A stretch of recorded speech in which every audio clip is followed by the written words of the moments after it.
concasseuse de gravier. Malgré elle, Soro Yédé Germaine, une enseignante bénévole désespérée et mère de 6 enfants. Elle lutte avec ses grosses pierres pour subvenir aux besoins de la famille depuis que son conjoint a perdu son poste de travail pendant la crise et depuis, plus rien ne va. Même si je ne pensais pas que j'allais faire ce boulot-là, c'est pas un petit boulot, c'est pas facile. Il faut aller au champ, aller prendre, il y a un marteau de au moins de 5 à 6 kilos. Tu vas en brousse, tu vas aller prendre ça pour casser les roches là. Chercher une voiture, tu vas transporter pour venir, tu vas venir casser pour réduire, puis pour faire gravier, tu te blesses. Il y a les serpents, il y a trop de choses au champ là-bas. Même souvent quand on vient, ça même avant-hier, on a vu un serpent dans le truc là ici. Donc, mais on va faire comment?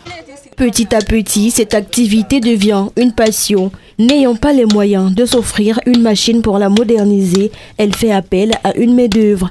Sous le poids des charges familiales, il est impossible pour Germaine d'épargner. On paye par le nombre de brouettes. C'est une brouette à 300. Quand la personne est rapide, il peut casser 3. Quand elle n'est pas trop rapide, il peut casser 2. Les enfants peut-être une brouette. C'est au fur et à mesure, c'est comme ça. La personne peut laisser l'argent un mois, 3 jours, 4 jours, même une semaine. Ce qu'il gagne, on calcule, on lui donne. Voilà, le marché aussi est lent.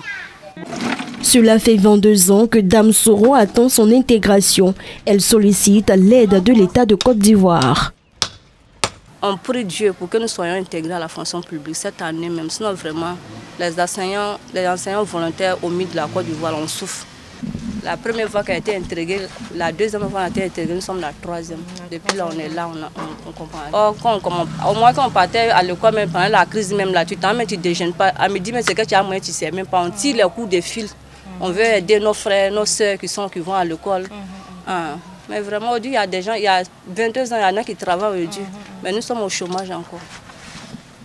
Germaine garde toujours espoir que son rêve d'intégrer la fonction publique se réalisera. Elle souhaiterait tout de même continuer cette activité afin d'aider d'autres personnes et générer des emplois.